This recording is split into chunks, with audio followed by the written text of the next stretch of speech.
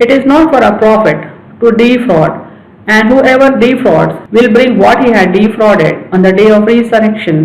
Then every soul is repaid in full what it earned, and they will not be wronged.